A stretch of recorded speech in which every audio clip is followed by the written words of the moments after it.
हनुमान जी की भक्ति से सब कुछ पाया जा सकता है और मैंने बहुत कुछ पाया है। और हनुमान जी के भक्ति के सिवा और मैंने किया भी क्या है। आज मंगलवार है और मैं बताना चाहता हूँ कि मैं कई साल तक मैं नॉनवेज खाया करता था, शायद 15-20 साल से ज़्यादा। 1987-88 में मैंने नॉनवेज खाना शुरू किया था।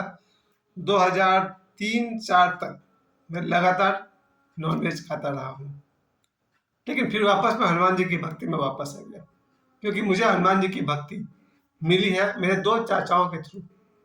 पिताजी तो खैर बचपन से ही हम लोग को रामायण सुनाए, रोज रात को कम से कम सोते समय पिताजी के साथ ही सोया करता था। पिताजी रोज रात को कोई न कोई रामायण की कथा सुनाते थे और हनुमान जी का ही प्रसंग सुनाते थे, ताकि रात को हम लोग डरे नहीं।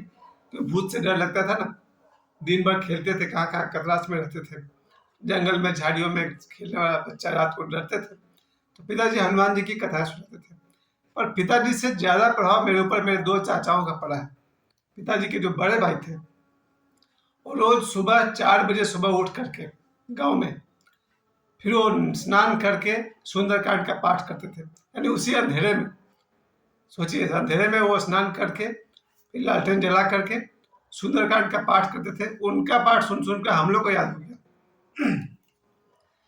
सुबह होते होते उनका सुंदरकांड का पाठ कंप्लीट होगा, उसके बाद हनुमान चालीसा, हनुमान अष्टक, ये सब रेगुलर उनका काम था। और सुबह जैसे ही आसमान से साफ होगा, वो सुबह सुबह उठ के चल देंगे मंदिर की तरफ।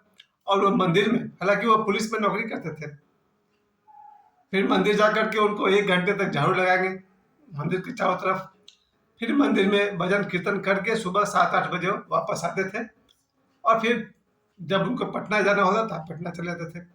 लेकिन उनके साथ साथ मैं हमेशा रहता था। जब भी वो मंदिर जाते थे, उनके साथ साथ मैं भी रहता था।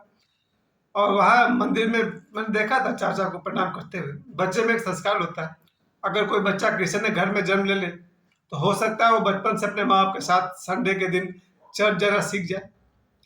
बचपन से कोई मुसलमान घर में अगर जन्म हो जाए तो बच्चा अपने माता पिता को नमाज पढ़ते देख करके या मस्जिद जाते देख करके उसमें भी वो संस्कार आने लगे। ठीक उसी तरह से अपने चाचा को देखकर मुझ में भी ये संस्कार आने लगा कि हनुमान जी के मंदिर जाना, हनुमान चालीसा का पाठ करना। श्री रामचरितमानस का पाठ किया करता था। फिर जब मैं यहाँ कतरास आ गया 8-9 साल के बाद, तो यहाँ मेरे जो छोटे चाचा थे वो हनुमान जी के जबरदस्त पुजारी। और मैंने तो यहाँ तक भी देखा है, एक पैर पर खड़े होकर के वो हनुमान चालीसा का पाठ करते थे। हम लोग तो बैठ के पूजा करते थे, चाचा, मेरे बड़े चाचा और हम। लेकिन जो मेरे छोटे चाचा थे वो हमेशा खड़े होकर पूजा करते थे। एक तरह से अपना सम्मान दिखाना होता है, इसलिए वो हमेशा खड़े होकर प्रणाम करते थे, सॉरी, पूजा करते थे। उनको देख करके हमको लगा कि हनुमान जी की भक्ति ही सब कुछ है। लेकिन जब इस संसारी दुनिया में आए तो पता चला सबसे जरूरी है एजुकेशन। और जहाँ तक हो सका मैंने बीएससी तक पढ़ाई की, और इसके पीछे मैं पूरा क्रेडिट अपने माता पिता को और हनुमान जी को देता हूँ। पढ़ाई इससे भी अच्छा किया जा सकता था, उसका मुझे अफसोस है कि मैं नहीं कर सका। मैं आज के सभी बच्चों को कहता हूँ, ग्रेजुएशन तक तो पढ़ाई करो ही, लेकिन कोई ना कोई टेक्निकल पढ़ाई करना चाहिए। आप समझते हैं मैं क्या करूँ, इंजीनियरिंग है, मेडिकल है, आईटीआई है, कंप्यूटर है, यानी कोई भी पढ़ाई करिए। पढ़ाई कुछ ऐसा भी करिए जो आपको सीधे किसी करियर से, जॉब से जोड़ सके। हनुमान जी की भक्ति मेरी मध्यम तब पड़ गई जब मेरी संगति हो गई ऐसे लड़कों से जो नॉनवेज खाया करते थे। 14 साल की उम्र तक मैंने तो मांस मछली अंडा नहीं खाया था। लेकिन जैसे ही मैं मैट्रिक में पहुंचा, मेरे जितने दोस्त हैं उनमें से लगभग सभी मांसाहारी भी थे। यानी मैं अपने दोस्तों के साथ रहकर चिकन, कल होगा मटन, परसों होगा आमलेट, और प्रतिदिन ये चलता रहा कई साल तक। अब मेरे जीवन का सबसे बड़ी विडंबना ये है कि आज भी मेरे जो करीबी दोस्त हैं सब के सब नॉनवेज प्रेमी हैं। और मेरे बहुत ही अति प्रिय दो मेरे आध्यात्मिक दोस्त हैं, वो दोनों भी नॉनवेज खाने वाली। अब मुझे समस्या होती है, जिन दोस्तों को मैं इतना प्रेम करता हूँ उनके घर जाने में मुझे संकोच होता है। जिससे घर में मांस मछली अंडा बनता हो वहाँ मुझे जाने में संकोच होता है। बचपन के संस्कार है, उसी गिलास में पानी पियो, उसी थाली में भोजन करो। है तो मेरा दोस्त ही, भले वो नॉनवेज खाता है। खैर, मैंने बाहर से प्रकट नहीं किया, लेकिन अंदर से मुझे हमेशा लगता था। फिर जब मैं बागेश्वर धाम जाकर के आया वहाँ से, वहाँ मैंने बागेश्वर बालाजी के दर्शन किए पंडित दीनकृष्ण शास्त्री से। दूर से ही दर्शन किया, मैं तो नहीं मिला हूँ, फिर भी मिला हूँ। मैंने कई बार आपको वीडियो में बताया था। वो एक सीक्रेट है, गुरु शिष्य के बीच की बात है। बागेश्वर बालाजी के पास से लौटने के बाद 2 सालों में, 2024 में उनके पास से आया था। इन 2 सालों में मैं उन लोगों के घर जाना बंद कर दिया जो नॉनवेज खाते हैं, यथासंभव जितना संभव हो सका। आज भी मेरा प्रयास यही है कि जो भी मेरे मित्र या रिश्तेदार नॉनवेज खाते हैं, जहां तक हो सका मैं उनके घर नहीं जाऊंगा। जहां तक हो सका मैं अपने सभी मित्रों से जो नॉनवेज खाते हैं थोड़ी दूरी बनाकर रखूंगा, क्योंकि अंततः मुझे ईश्वर के साथ एक होना है, ईश्वर के साथ लीन होना है। और मेरी साधना में नॉनवेज बाधा है। मेरी साधना में मैं ये नहीं कह रहा हूँ कि ईसा मसीह ने क्या किया, मैं ये नहीं कह रहा हूँ कि रामकृष्ण परमहंस ने क्या किया, मैं ये कह रहा हूँ कि मेरी साधना में नॉनवेज बाधा है। और नॉनवेज खाने वाले से भी प्रॉब्लम हो सकता है। प्रेम बहुत है मुझे।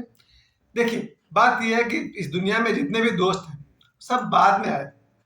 जीवन में सबसे पहले कौन आया होगा? मेरे माता पिता।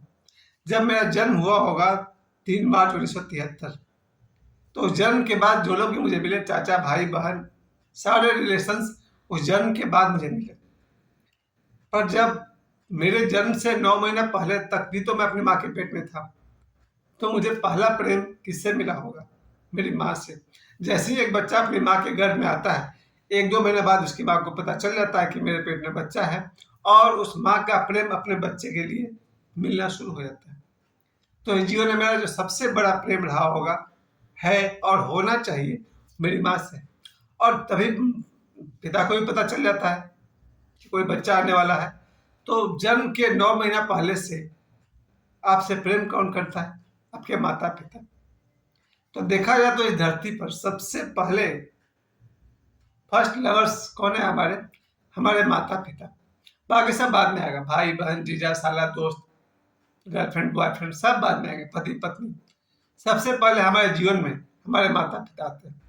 और उन माता पिता के आने से भी पहले, माँ के गर्भ में स्थापना होने से पहले, माँ के गर्भ में स्थापना करने में सबसे बड़ा सहयोग कौन होते होंगे?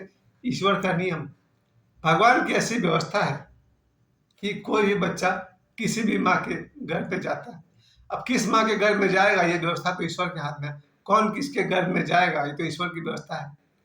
तो माता पिता से ही पहले हमारे जीवन में कौन आ जाते हैं? हमारे ईश्वर। माता पिता का साथ तो शायद 100 साल का होता होगा, लेकिन ईश्वर शायद हमारे अनंत जन्मों में हमारे साथ रहे हैं, आज भी है। और जब तक ये सृष्टि हम 100 बार और जन्मेंगे और मरेंगे, ईश्वर के साथ ही रहेंगे।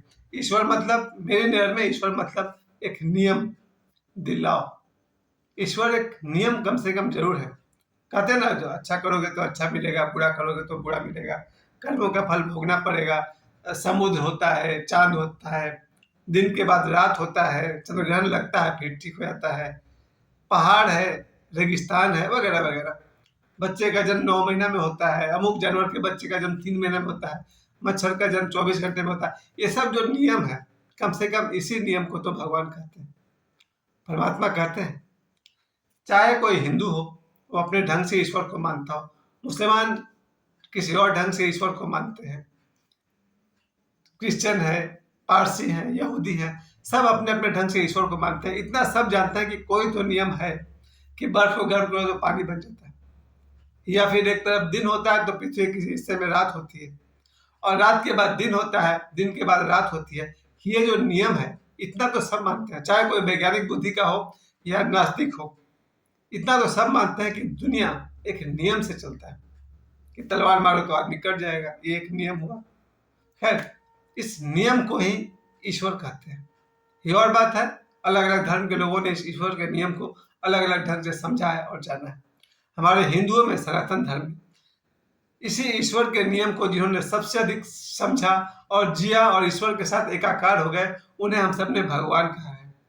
ऐतिहासिक रूप से भगवान श्री राम, भगवान हम लोग इसलिए कहते हैं क्योंकि वो अस्तित्व के नियम के साथ एक हो गए। ऐसे एक हो गए कि ईश्वर और भगवान राम दोनों एक ही। इसी इतिहास में आए भगवान श्री कृष्ण आज से 5000 वर्ष पहले। ऐसा लगता है पूरा अस्तित्व उनमें प्रकट हुआ, इसलिए हम लोगों ने भगवान श्री कृष्ण को भगवान कहा, ईश्वर कहा।